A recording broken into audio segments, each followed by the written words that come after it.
Tonight on The Buzz, Evan Williams is the CEO and co-founder of Riverview Systems Group, a 28-year-old Silicon Valley-based corporate event production company. Evan has designed more than 600 theatrical and industrial productions, including the Google I/O Developers Conference.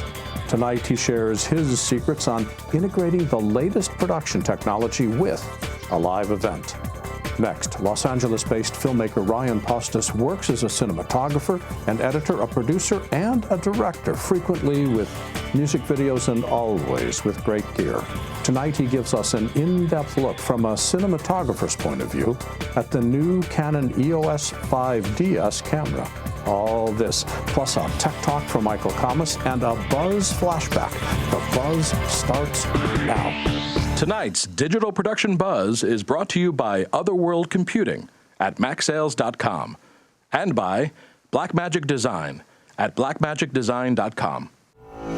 Since the dawn of digital filmmaking, authoritative. one show serves a worldwide network of media professionals. Current. Uniting industry experts, Production. filmmakers, Post-production. and content creators around the planet. Distribution. From the media capital of the world in Los Angeles, California, the Digital Production Buzz goes live now. And welcome to the Digital Production Buzz, the world's longest-running podcast for creative content producers covering media production, post-production, and marketing around the world. Randy Altman has the night off, but our co-host, the ever-handsome Mike Horton, is with us. Hello, Mike. Hello, Larry. You know, Nothing's working. Yes, it is. No, it isn't. It's my computer's not working.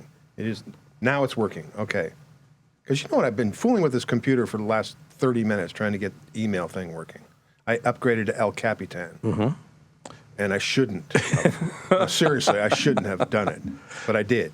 Just wanted to be able to talk about it. Well, you know, I was just thinking, Apple has just released this last day or so, the latest update to El Capitan, and within a day of that, released the latest beta version of the next release of El Capitan. Seriously? Seriously. So my question is, do you think technology is changing so quickly that many media folks are hesitating to buy new gear simply because whatever they buy is going to be obsolete? Well, isn't that Apple's way, planned obsolescence? Well, it's not just Apple, it's any tech Well, company. that's true. But I was just reflecting on the number of emails that I'm getting. People are trying to figure out what to do, and whatever they do, they feel like they're getting yesterday's product when Well, they buy it here's today. a good answer for you. My wife uses an iMac, and it is a 2006 Still iMac. the egg shape? No, it's a flat panel. You know, Wasn't but sure how looks old like, we were yeah, talking. it looks like an iMac, and she's running El Capitan on it, and it runs fine for what she does. I mean, she does a lot of text work and a little bit of graphics, and it runs fine. She runs at 4 megabytes of RAM. Doesn't really need any more than that. Should probably last a couple more years. That's what, 12 years It's for a not bad. computer? Yeah. And then there's you and me who... This is a 2012, and it's driving me freaking crazy. I mean, swear to God, I'm gonna switch to PCs. But then you read about PCs, they're in the hospital more than the Macs are. So, you know, I don't know. So what you do want to know is to find out what the latest is that's happening in our Talk industry. to Larry. is sign up for our free weekly show newsletter at digitalproductionbuzz.com. Get tons of quick links to all the different segments of the show, plus information on the industry. The newsletter is free. We release a new issue every Friday. And don't upgrade to El Capitan. Mike and I will be back with Evan Williams right after this. Still to come on The Buzz.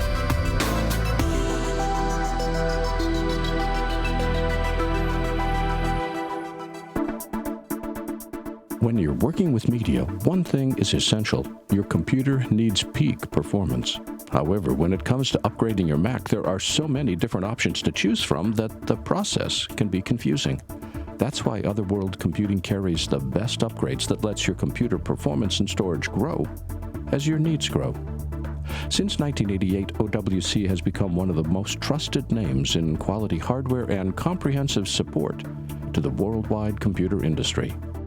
With an extensive online catalog of Mac, iPhone, and iPad enhancement products, as well as a dedicated team of knowledgeable experts providing first-rate tech support, OWC has everything you need to take your current system to the next level. Whether you need to maximize your system's memory, add blazing speed, or enhance reliability, look no further than the friendly experts at OWC. Learn more by visiting macsales.com today. That's macsales.com.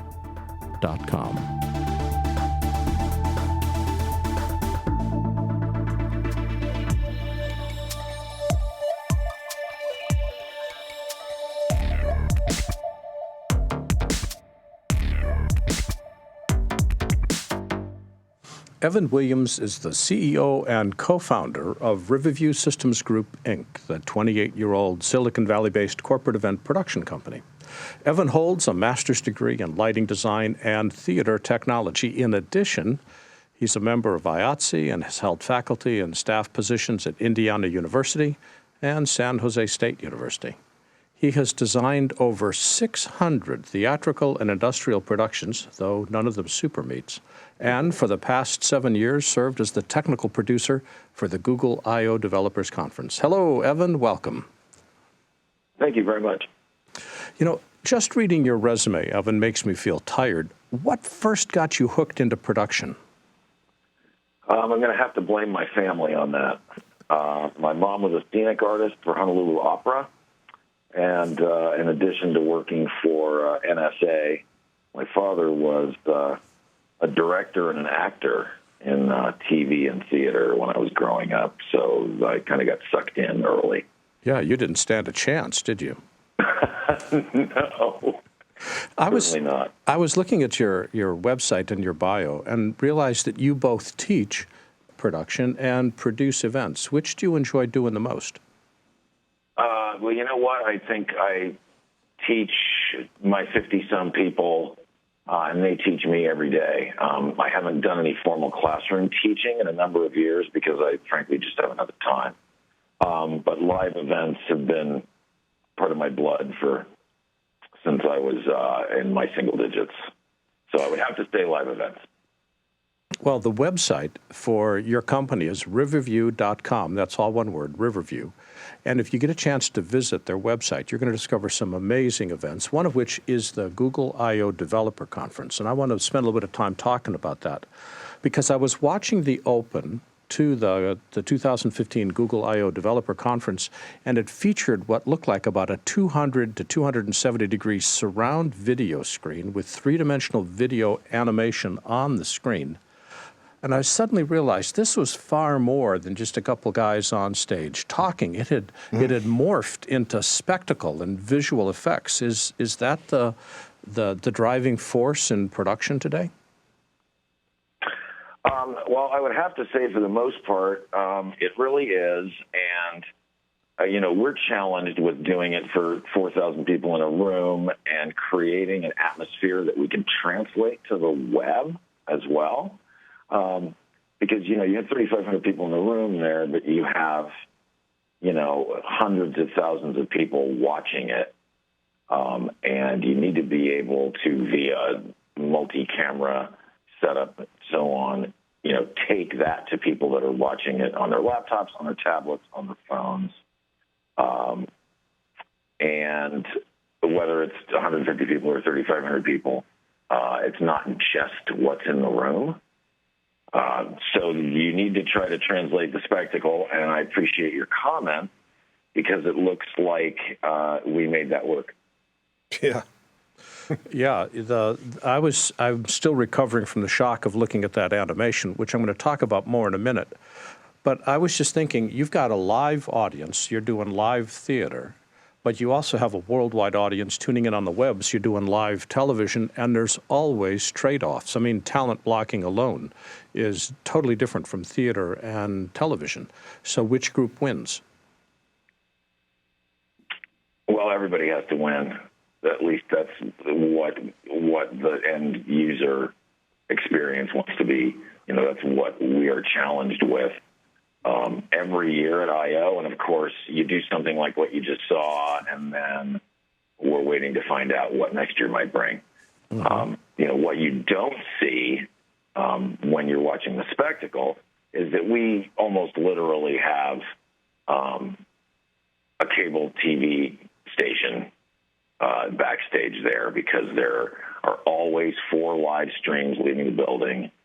So besides that keynote, there are up to 12 rooms running at any one time after the keynote that are randomly streamed depending on the programming, and there are interstitial commercials so that when you're attending I.O. remotely, you're feeling like you're there. And from what we've developed over the last couple of years, we've been able to do that pretty successfully from the feedback that we've gotten from the client and the feedback that we've received from unsolicited people that have told us what a fantastic job it was. They weren't able to attend and so on.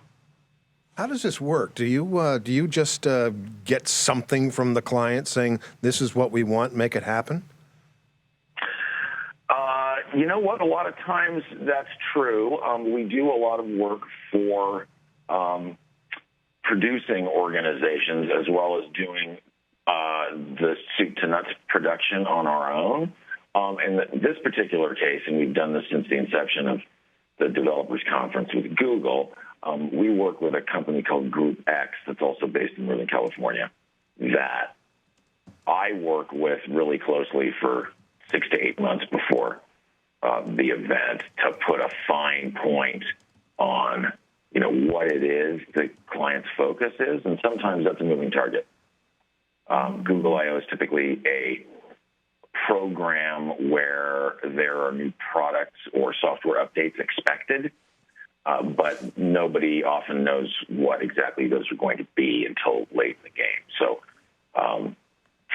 we support a vision, and that's what we're here for, to take somebody's vision and realize it. So this is very collaborative. It isn't just necessarily doing what they want and that's it. No, it's very collaborative, and you never know when someone's going to call from within that Alphabet organization and say, so I've never talked to you before, but I was referred to you, and we're with this advanced technology group, and you've probably never seen this before, and we wonder if this is possible. Whatever that may happen to be, that's what we thrive on. And you always say, yes, it is possible. Well, sometimes we aren't sure. Well, but you always say yes. Well, sure, but you're also working with people that are the smartest people in their business. Yeah. In this particular instance, it's film and digital video, and they're saying, well, we've just developed this and we're about to launch it, and no one's ever seen it before, but we want a live audience to experience 3x 4K complete 360 surround of a Justin Lin trailer. And how are we going to do that? Can we do that? Well, it ended up being 32 projectors and new double-wide 4K codecs that we hadn't used before, and ultimately it was a huge success, but that's how we learn and how we push the envelope. I was just thinking, one of the challenges that you've got is to create enough of a spectacle that people want to be wowed, at least at the very beginning. But you're working with talent who aren't performers, who are at best geeks. How do you get that whole wow factor when you've got limited talent in your talent? Well, some of the time we're very fortunate to have people that can command an audience, and a lot of times, as you say, they're engineers.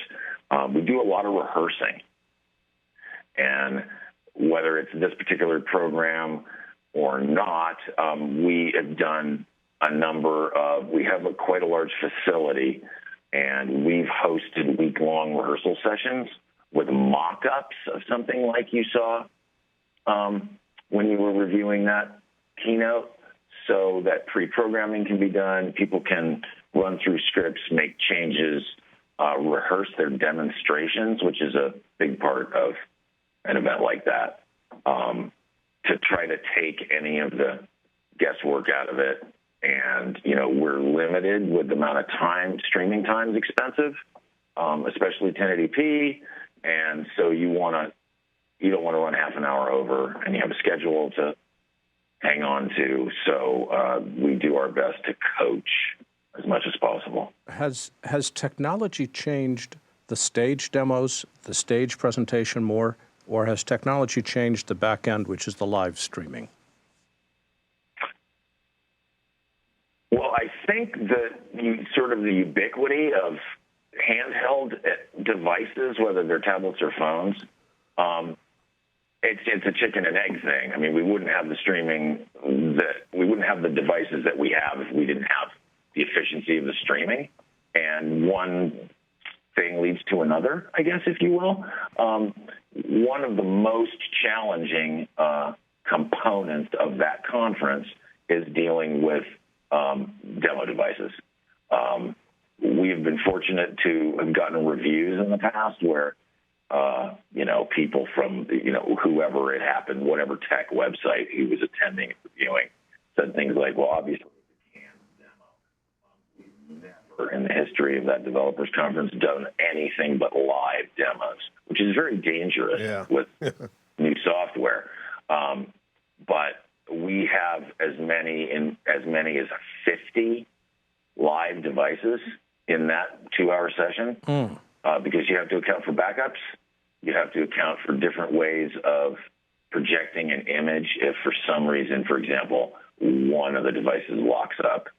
And that's probably one of the biggest technological challenges. It's streaming part's easy anymore. I wanted to get back. I want to get back to the images that you're projecting at the beginning. Those are 3D images across a vast, wide, non-HD standard video. What software are you using to create those? Those individual sequences, if you will, were created by a number of different people.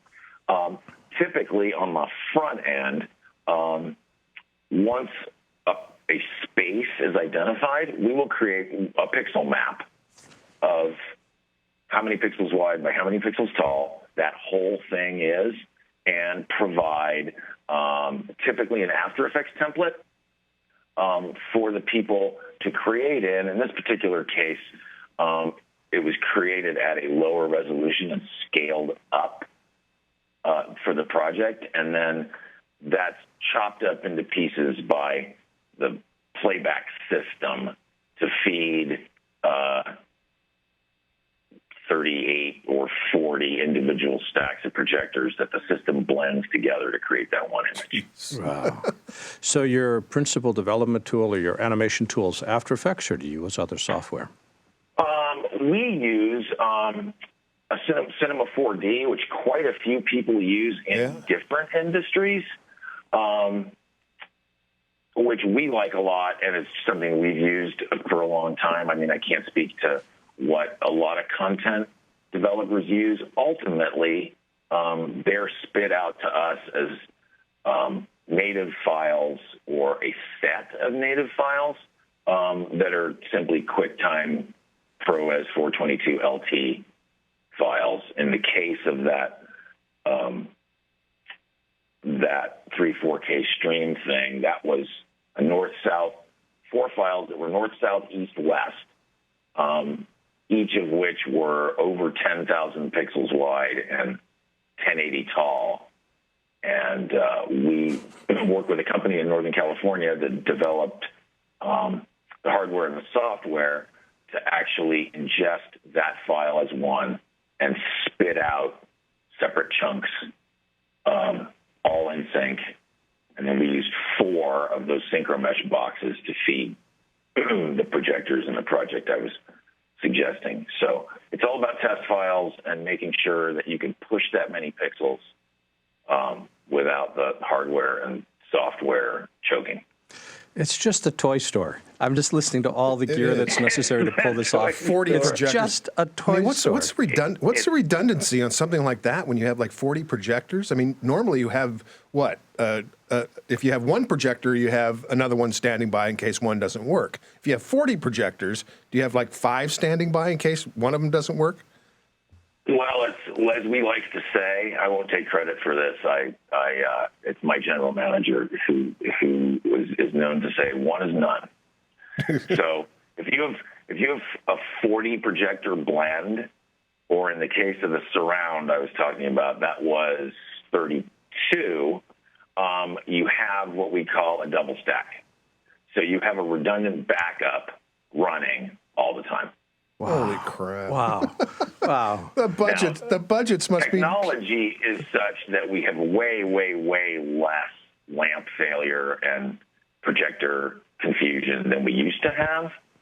In fact, I can't remember the last time we had a projector go down during a show. Yeah, well, nonetheless, it can happen. I've produced a lot of shows in the last 15 years, and we don't have the budget for redundancy, so we rely on that one projector, and we've never had it fail, thank God. Evan's website is riverview.com. Evan Williams is the CEO and co-founder of the Riverview Systems Group. Evan, this has been just a delightful conversation, and we want to look at your toy store sometime when it's all parked in a garage. Oh, boy. Yeah, Thanks for joining us today. Come on and visit. Thank you very much for having me. We'll be there. Take care. Bye-bye.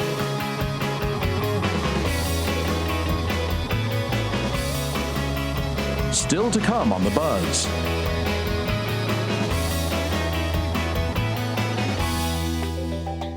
The folks at Blackmagic Design keep shaking up the industry. The new DaVinci Resolve 12 could be all the video editor you need. DaVinci Resolve 12 combines professional nonlinear video editing with the world's most advanced color corrector. So now you can edit, color correct, finish, and deliver all from one system. The brand new Blackmagic Video Assist is a high-resolution professional monitor and recorder that allows you to see a full-pixel 1080 image large enough so you can focus a DSLR camera accurately. And the new Ursa Mini cameras provide stunning quality with a 4.6K sensor and 15 stops of dynamic range. Compact, lightweight, and built from advanced magnesium alloy. When it comes to state-of-the-art technology, look first at Blackmagic Design at blackmagicdesign.com. That's blackmagicdesign.com.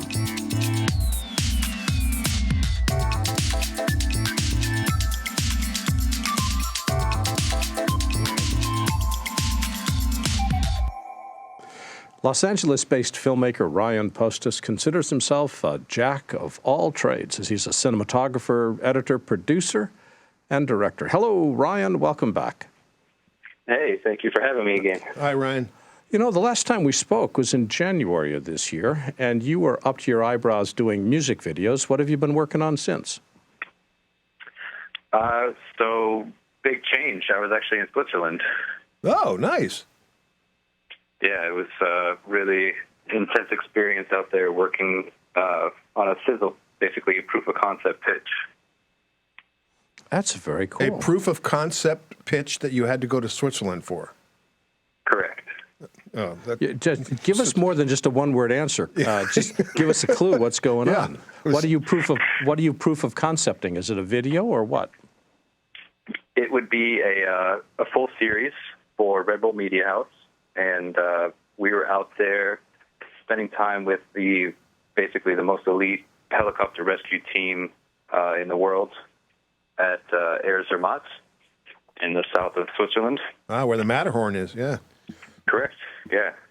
And we were right in the middle of it. I mean, we were jumping in helicopters. We were getting dropped off on mountainsides. We were right there in the heart of what was going on, and these guys were just amazing with allowing us to tag along with our gear and everything, stick GoPros all over them. So, wow, boy, that's hard duty. I feel really sad that you had to do that. That must have been just really painful. Well, as long as the rescues were successful and nobody got hurt. They got hurt, but these guys got there in time to save them, and make sure that they got the help they needed. So well, then I would watch that show as long as nobody died, nobody got hurt. Exactly. And lots of drama. Ryan, I was watching. Go ahead, you finish. No, I was just going to say it was an incredible experience. I was watching, by the way, if you haven't gone to Ryan's website, be sure to visit. It's ryanpostas.com. He's got a whole collection of stuff, from short films to music videos and commercials. Ryan, I was watching the Chris Brown music video on your website, along with some of your short films and commercials, and each one of these is highly stylized, which is your trademark. When you're planning a project, do you start thinking about how you want it to look at the very beginning, or does that evolve as you start to put the script together? Usually for narrative work, you start trying to think ahead with what you want to do in terms of the visuals and the style. That way you can kind of do a better job of planning going into it. But I actually have a great deal of experience basically improvising and going with the flow, just adapting the light that I have, or just accentuating natural light with, a couple practicals, or maybe just a couple LEDs or something. So it definitely goes both ways. I'm comfortable either way as well. Well, if you can think back to the Chris Brown musical, what was the thinking going on to the look? How did you come up with that? So if you're referring to one of the most recent ones, I was doing the second unit work, and there's a guy that I work with a lot. His name is Joe Labisi. He's probably one of the top cinematographers in the music video business, and I actually owe him a great deal of gratitude for the opportunities he's given me. So he trusted me to basically go off of his vision. He had already established a style for what they were doing, and it was my responsibility to match that. So the best that I could for all the second unit work. Well, given that, was there a budget there, or were you still have to use just a couple of practicals where if there was a budget, you could have used a lot of practicals? Yeah, I mean, in this case, these guys work with budgets, and anything that I needed, they put aside for me. From the Genie truck, those guys were just as big of a help as they could be, and we were able to just run around with one of the producers and the camera, and we just got what we needed. Which, thinking of the camera, gets me to the key question I wanted to figure out the answer to. You've been playing a lot with the Canon EOS 5DS camera.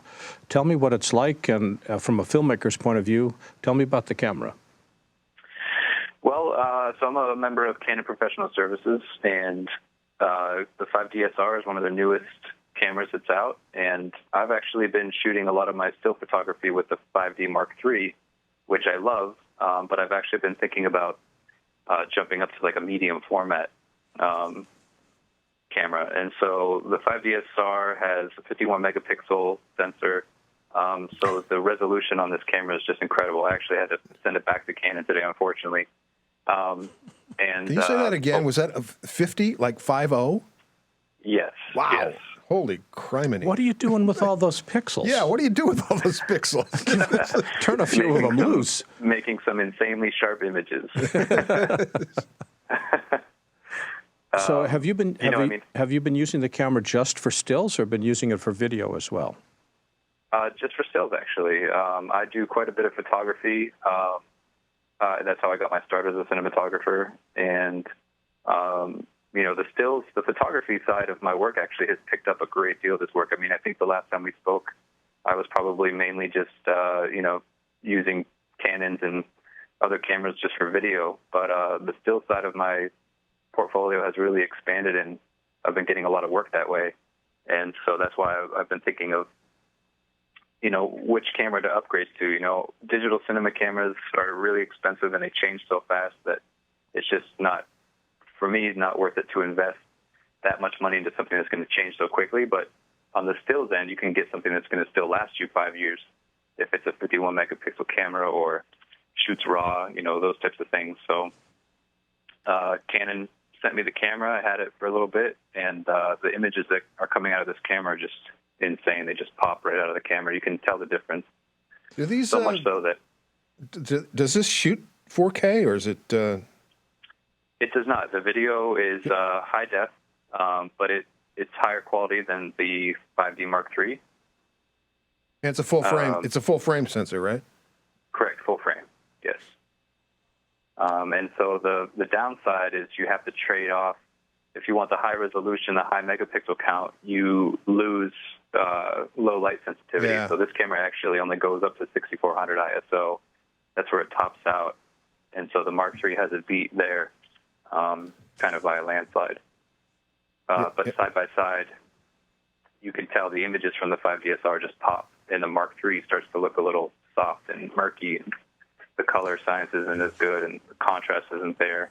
Yeah, what's a camera that's now, what is it, the Sony that shoots like bats in a dark cave? You know what?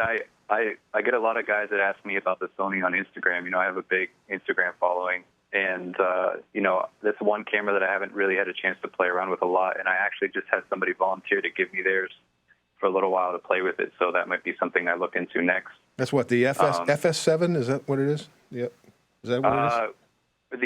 The one that these guys are talking about is the Sony A7R. Yeah, that one, A7. It's got a 7 in it. Yeah. Yeah, exactly. Yeah, you were close. And so that might be something I might have in my hands pretty soon as well to check out. Do you have an issue focusing the camera when you've got that kind of resolution? Because you've got to be tack sharp, or the whole thing looks like it's just gone way soft. Right. No, absolutely. I mean, you can have a guy's, you know, nose sharp and his eyes are soft. Wow. If you're not just nailing it, you know. So I'm very picky with my focus. Sometimes I even jump into manual focus if it's just not feeling organic enough to me. But the autofocus on these things is just insane. It's so fast, you know. So I'm used to just jumping around my focus point. I just do it manually, and I just use one of the 61 squares that they give you and just pop it in and try to nail it. But you're looking at a very, very small viewfinder. They can't begin to show you the full resolution of the image. How are you determining whether the shots are working or not? Are you looking at an external monitor? No, I mean, in terms of the stills, you know, it's just the framing composition, right, as I see right through the viewfinder. And I mean, these viewfinders are, you know, really sharp. You can definitely get a gauge. But first and foremost to me is the framing, my composition, and then hoping I catch focus in the right place. Yeah, hoping. I heard that word. What's the cost of the camera? I believe that it's around $3,600 now. Yeah, $3,600 for the body only. Yeah, I saw a couple of price drops, and I mean the Mark III is already down to like $1,800 in some places. Wow. For the body only, which is pretty crazy. It also looks like it weighs like a ton.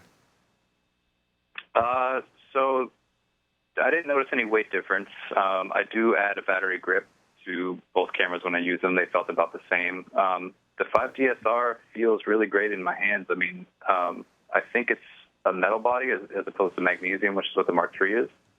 But they did a great job with like all the new menus. I think are really clean and, you know, really easy to see. And I actually wish that they would just do a firmware upgrade for the Mark III and give us those new menus. Just to confirm, they look great. Ryan, this is the Canon 5DSR. Do I have that? Right. Okay. And for people that want to see what your work looks like, what website can they go to?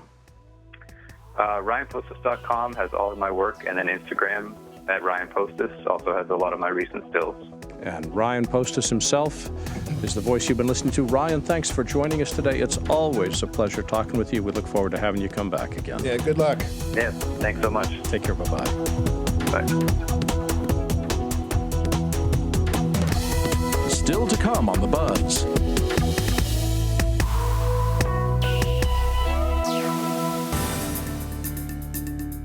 I've got a ton of brand new training videos showcasing all the new features in Final Cut Pro 10.2, and they're all available today. In fact, we've updated our entire Final Cut training for this release. We added more than 70 new movies covering every major and minor new feature in the software. Then I figured as long as I was recording, I added new techniques and new ways of working that I've discovered and written about in my newsletter over the years. We've updated our workflow and editing training with 31 new movies and effects with 41 new movies. This makes our Final Cut training the most comprehensive, most up-to-date, and most affordable way to learn everything about this amazing software. It's quick, it's easy, and it's complete. I'm proud of all of my training, and especially proud of this one. Get your copy today in our store at larryjordan.com, or even better, become a member of our video training library and get access to all of our training for one low monthly price. Both are incredible values. Thanks. Welcome to Tech Talk, sponsored by Keycode Media.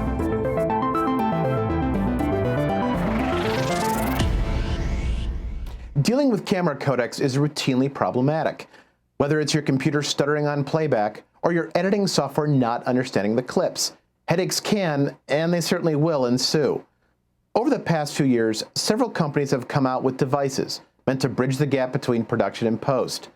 One of my favorite devices is the Cinedec line of digital video recorders, and encoding is only one of the cool features of their devices. At its heart, every Cinedec records baseband video, like SDI, into a digital file. I know that's not entirely unique, but what is unique is that Cinedec can also create a proxy of this high-res media, giving you instant media access for an offline-online workflow. Also unique is the ability to do this with multiple concurrent streams, deposit it on your SAN, and in some scenarios, allow you to edit while the file is still being recorded. But I'm really getting ahead of myself here. Let's start with the recording options of the Cinedec units. Your major codecs are supported during recording, including ProRes, DNX HD, MXF wrapped files, DPX, Cineform, uncompressed, and even several others. H.264 and even older Avid SD offline codecs are also supported for offline versions, among, again, several others. As far as quality, internally, Cinedec units utilize Bluefish Supernova cards, so you're getting very high-quality I/O from the get-go. The processing and encoding also includes either 422 or 444 color subsampling, dependent on the codec's ability, as well as 8 and 10-bit color depths, and the ability to selectively bake in LUTs to your files. Oh yeah, and some models even support UHD and 4K input as well. Cinedecs are particularly useful in multi-camera environments. If you recall the TV show Anger Management on FX, 6 live camera feeds were fed into 3 dual-channel Cinedec RXs from the stage for editing. The 1080p 2398 footage from set was recorded to an Avid ISIS into DNX 175X, and then the 264 proxy files were fed to a light iron server for on-set review and approval.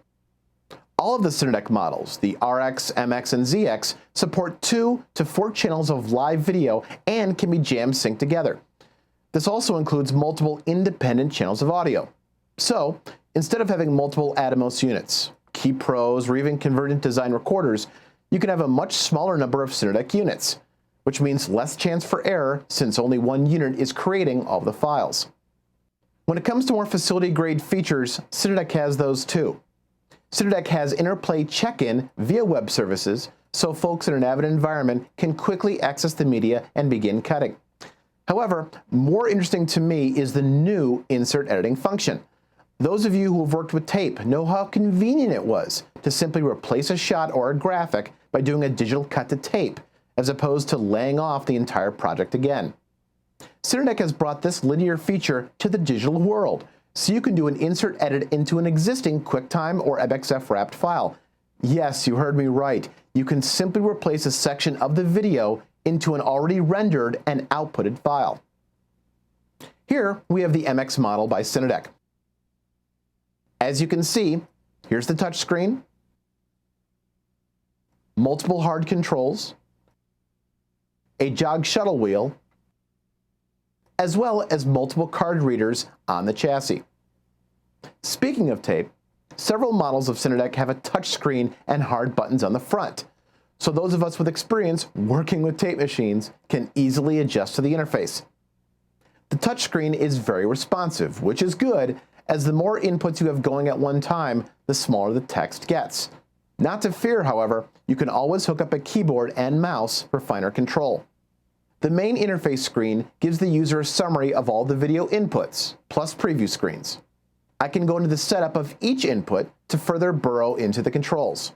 For example, in our first channel setup, I can view the summary for only this channel, which is what the input signals are and what I want them to be cross-converted to if needed. I'm also able to examine how I want the master and proxy file to be recorded, the wrapper, the codec, audio channels, among a whole host of other options. A majority of the models, the MX and various flavors of the ZX, are best when rack-mounted in your facility or on a shooting stage. The larger models are slightly bulky to take on a run-and-gun shoot. However, the RX model is about 10 pounds and it comes with a stylish handle to carry it. If you're taking it on set, the RX, as well as some of the other models, also have a waveform monitor, vector scopes, histograms, and even focus assist. If you do decide to throw some digital media at it as well, you're all good. There is support for S/S, P2, and CF cards, and the MX models, like the one here, even have the card readers built into the chassis. Cinedeck models start out at $19,000 for the 2-channel RX model and scale up to $35,000 or so for a 4-channel model, ZX, with all the bells and whistles. If your facility is looking to bridge the chasm between tape and digital, or needs to expedite production and post-production schedules, or perhaps just needs some extra encoding power, I think the Cinedeck would be a welcome addition to your arsenal. So, does the Cinedeck have a place on your next project? Or do you have other solutions that fit the bill? Please let us know. I'm Michael Kamas with T-Code Media.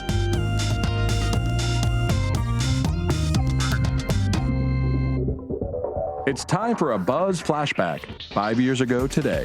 I was asked to do a color grading presentation, and someone said, well, can you tell me why I should go into Apple's color? Why should I even bother leaving Final Cut in the 3-way color corrector? And I'm like, you're getting to the Tao of it, right? To the essence of it. And to me, the Tao is about stepping away and looking at things the way they are, and that's what I thought he was asking. And from that presentation, I named it the Tao of color grading.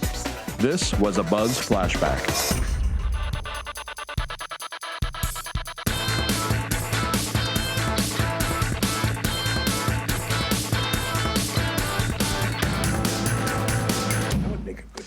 You know, Michael, I was just reflecting on 40 projectors with backups for the Google I/O Developer Conference. I mean, clearly, Wouldn't that look awesome at a Super Meet? Super Meet has got to be in that same league, No, right? that was one of the questions I wanted to ask that guy. Would you do a user group? But then you start thinking, what's the budgets on these kinds of things? You were talking about the Google. What do you think the budget on that was? I mean, it's got to be 7 figures. At least. Yeah. At least. Because 40 projectors with 20 projectors for backup, that's 60 you got a projectors. crew of at least, 50 people at least? At least. Just running the show, not putting it together, just backstage. And streaming 4 separate And streaming, streams. oh my gosh. I mean, everybody knows how hard streaming is. You know how hard streaming is. We tried to stream this live, and it's not, you could be the biggest expert in the world, but you still rely on somebody else to do what is supposed to be done, and things go wrong. These guys have to deal with the same people. Yep. And why is it they always do it right? Even Apple sometimes gets screwed up on the streaming. You know, you got the brightest minds in the world. Streaming is hard, and doing live shows is hard. So we're not going to see a 270-degree wraparound screen. I don't think so. Not unless you can talk to this guy and see if we can get a deal. You know him. I'll put in a good word. Can we get a deal? That'd be awesome. We've been talking. This will be the 15th year that we're doing Super Meet. We should do something like this. With Evan Williams, the CEO of Riverview Systems Group. That's our event guy. And Ryan Postas, the filmmaker, talking about the new Canon camera. There's a lot of history in our industry, and it's all posted to By our the way, website. I should tell this guy, we do have a budget of $4,000 we can give you. At Think about it. digitalproductionbuzz.com. It's all free. It's available to you online today. And don't forget to sign up for our free weekly show I hear newsletter. the telephone ringing. I wonder if that's him. No, it's somebody wanting to talk with us on Twitter at Oh, DPBuzz or Facebook at digitalproductionbuzz.com. Theme music composed by Nathan Doogie Turner. Text transcripts provided by Take One Transcription. Visit takeone.tv to learn how they can help you. Our producer, Serena Catania. Production team led by Megan Paulos, Ed Golia, Lindsay Lubert, and Brianna Murphy. On behalf of the guy on the other side of the table, Mike Horton, my name is Larry Jordan, and thanks for joining us for the Digital Production Buzz. Here's to a bigger budget. Okay.